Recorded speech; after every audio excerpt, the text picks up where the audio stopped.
Hello, thank you so much for tuning in today. We're here today with Fr Jim Dunfee, and he is not only is he the Vicar General of his diocese, the Diocese of Steubenville, but he also is a priest at St. Agnes in Mingo Junction.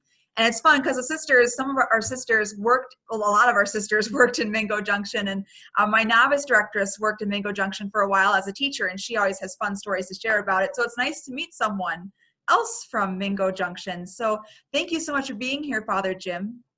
Thank you for having me. It's a lot of fun actually to do this. Yeah, and you were mentioning before we got on the air that you love to do photography. Talk a little bit about that. I do. I picked it up. I was in, I believe, about 7th grade, and I had asked for a camera. So my mom and dad back then at Christmas time gave me a Kodak Instamatic. Mm. And I love to do it. And I think I tormented my poor mother. She hated having her picture taken, but I took pictures, and then years and years later, well, by the end of high school, I realized there's much better cameras out there. So, and a friend of mine's older brother had a wonderful, very nice camera, and I managed to get one very cheap through my brother who was in the military. He got one at a PX. This is before Amazon, and so I started taking pictures with this 35mm camera, and away it went. I started studying about it. I got literature. I learned about apertures and focal length, and I built up a nice little collection of photographic things, camera and other lenses and filters, the whole spiel. Mm-hmm. And sister, as I was saying, it's funny, years ago, I had no money. Going through seminary, I'm not from a wealthy family. I had no money, and I think all my dimes and nickels were spent on film and processing. Now, you can have a digital camera, and there's no cost to take pictures, and I don't have the time to do it as much as I want. Isn't that funny? This is the way God works, I guess. Yeah. What are some of your favorite? What are some of your favorite things to take pictures of? Do you still like taking pictures of people, or is it? I do. I love to play with portraiture. And I've kind of experimented, because now you can do things on the computer. I've kind of experimented with panoramas. Even inside my church, I've gone up there on occasion. And you take multiple sets of pictures, and then the camera, the computer will stitch them together to make a real nice panorama. And you can do that even not just this way, not just side to side, but also even on top of each other. Mm-hmm. And it's quite extraordinary. So you can get a really nice big extended photo from many, and so that's a lot of fun. Yeah. So I like natural. I take a lot of nature photography as well. I like to roam around nature. That's another kind of a hobby, just to go visit places that are very beautiful in nature. Mm-hmm. Yeah, when you mentioned you were a photographer, I'm like, oh, that's great, because it's always fun to meet fellow photographers. So yes. Are you a photographer then? A videographer, photographer / a videographer, of course, doing this. Yes. Yeah. So you mentioned that you're the Vicar General of your diocese in Steubenville, and then priest at Mingo Junction. What in Ohio? I forgot if I mentioned it was Ohio. Talk about what you do in those roles. This is for the Steubenville Diocese, and that was we are in our 75th anniversary year. We were formed in 1944, but Bishop Muzio came in 1945, so it's kind of funny how we celebrate our anniversary year. And the role of Vicar General is administrative. I am considered a local ordinary. I do have certain canonical powers, which I, only use when I'm requested. Practically speaking, it's not like I can torment someone from making them do something they don't want to do. I nickname myself the Vicious General instead of the Vicar General, And the parish life is where I've been for so many years. I did some teaching, which I loved, but I've been in parish life, and parish is my joy. I have so many of the sisters know, St. Agnes is just a wonderful parish. It's an older parish now. It's not as many young people, but even still, they're wonderful people. And, I try to, it's very difficult during the COVID virus shutdown, but I've tried to, be accessible to them. On occasion, I've asked special permission to go into nursing homes, to anoint someone who's dying, even in the midst of this COVID stuff. I love working with the kids. In fact, I'm taking my older servers and my youth group out for ice cream tonight. I'm going to treat them to ice cream. Their parents are going to bring them, but I get to treat them, So there are very few aspects of parish life that I don't like. Mm-hmm.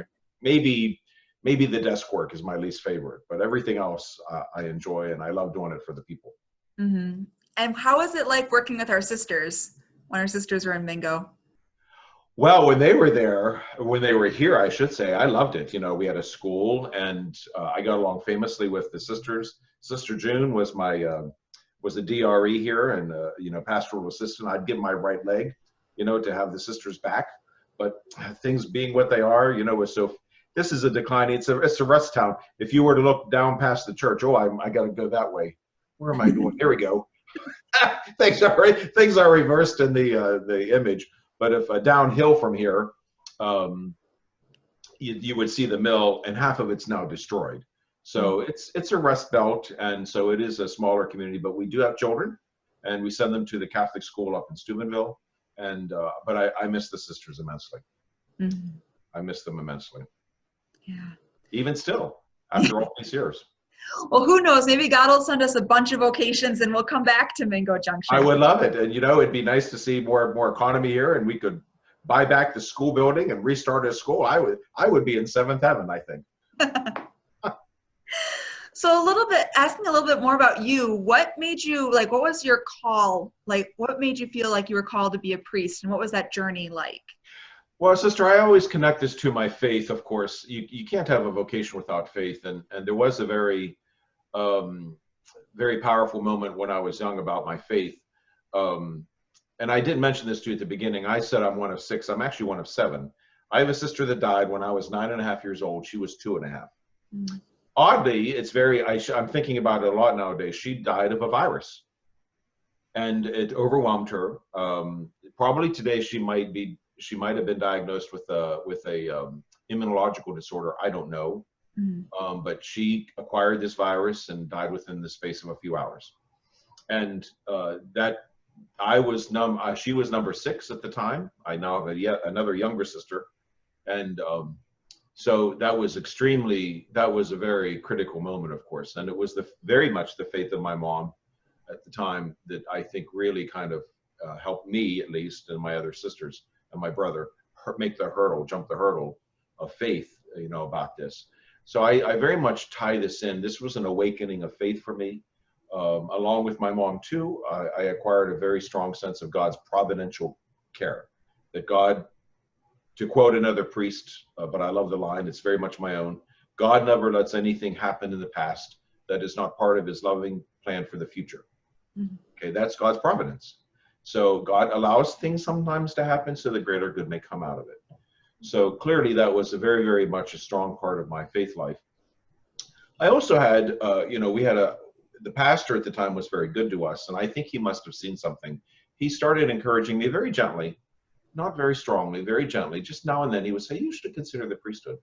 And by 7th grade, now I was in 4th grade when I lost my sister. In 7th grade is when I think I really started thinking about it a bit more seriously. And by the time I was a senior in high school, I definitely did want to become a priest. I never told anybody. I kept it very quiet. This is the 70s, sister, you know, and religion definitely was not a popular thing back then. But I had classmates who, when they found out, were extremely supportive, you know, and so I can't complain about that. I went in the seminary, and from there, of course, it took many different turns over the years. Now, interestingly, I'll throw this in too. My mom's side of the family are the Catholics. My dad is an only child, and his side of the family were all Methodists, and my grandmother was Baptist, and my dad was a convert. He became Catholic. But on my mom's side, my grandmother, and her name was Agnes, by the way. Agnes Henny was her name, and I'm in St. Agnes. She wanted a priest in the family. Well, she only had 3 daughters. She had a couple miscarriages. She only had 3 daughters, my mom, and I have 2 aunts. Okay. And, you know, funny, she prayed and prayed and prayed for a priest. But her prayers were answered just not quite the way she had thought it would be. And here, I'm the one that became a priest. And I got to celebrate Mass for her in the nursing home. She was very much up in years by the time I was ordained. And so I got to say Mass for her in the nursing home. And then she died I went back to school, and she died the following February, I believe it was. So that's part of my vocation too. My mom was praying for a vocation, I think, and my grandmother very much so. Mm-hmm. What's your favorite part about being a priest? Oh, gee whiz. You know, I definitely like the sacramental aspect. I enjoy preaching.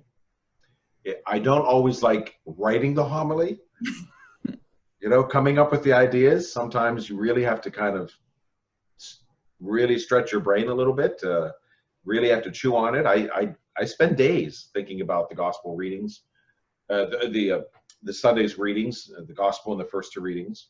But I love delivering the homilies, so I guess I'm a kind of a ham. And you know what? Confessions, when I was first ordained, I found very difficult. But now I have to say I really do much enjoy hearing confessions. And now, just to throw a little bit into this mix-up, Bishop Conlon, which is my previous bishop, asked me if I would become a chaplain for Courage. Courage is a support system for men and women who feel same-sex attraction, okay? So we don't use the word gay, we say same-sex attraction. We don't even use the word homosexual, we say... It was fun when I Googled, because I always like Google search people when I'm going to interview them, and you popped up there, so I was like, oh. Yes, and I didn't know anything about this really, a little bit, but not a whole lot. But he asked me. I was interviewed by a gentleman in the area who was actively living the gay lifestyle, but he had a wonderful conversion, oddly through the death of his sister, I believe. See, another conversion associated with death. And we talked, and I said, I'll do it. Why not? You know, God will grant the grace. And there was a learning curve with a lot of what we do, but it really helped me surprisingly with confession. So I have to say, I mean, I've had some wonderful encounters in the confessional, and if I don't get in the way, I think God works His grace. You know, so I have to say that's quite special for me right now. For sure. For sure. Do you have any advice for anyone who's like discerning their vocation? Because like for you, you got your call so clearly when you were like in 7th grade, but others might not have it so clearly. So I did get a call, and I was, you know, that's true. It was a very clear call, although I worked through a lot of doubts later on. One thing, and this might sound kind of bizarre, but I would suggest don't discard the idea. Don't immediately cast it off. You know, if you have this idea, if you have even an inkling of a desire, it might be something that just needs to be fanned into a flame. So don't discard the idea. That's one thing. The other thing which should be, I think, is, look, we live in such a noisy world. Spend some time, if you can, in silence and prayer, and pray about your vocation. Ask God, what does He want you to do? I do direction with priestly discernment, the students at the university in the priestly discernment program. And one of the things I always am very strongly making the point towards them is, your discernment is, am I calling me or is God calling me? Okay. And sister, you can identify with this very much so, I suppose. But we have to make sure that God is calling me. So how can you know what God's call is if it is so noisy in my life? So a lot of it has to be, pray that you know God's will. Pray to do God's will. Pray to have the courage to do God's will. I think that's a very, very important part. I tell a lot of kids, in fact, when I was a teacher, I told them all, and I told them from the pulpit too, you know, you might not want to be a priest, and that's fine. Not everyone's going to be a priest, you know, but pray about God's will anyway. Maybe God wants you to be a plumber. Well, that's okay. You know, you ask God what He wants you to do. I think sometimes we leave God out of the picture. And that's an issue, isn't it? So if you have the slightest inkling that you might have a religious vocation, don't discard it, accept it, and then, you know, ask God for the grace to be able to discern it and the courage to live it. Wonderful. Well, thank you so much for your words of wisdom and for sharing more about your life and everything that you do in your diocese, because you're just, a lot of the sisters talk about you and say you're amazing. So. I'm going to have to write out another check. You know, we try to pay people to say these things. They're very kind. That's a testament to the kindness of your order, I think. And thank you so much, everyone, for watching. We look forward to having more of these. So thank you so much, Father Jim. My pleasure. My honor.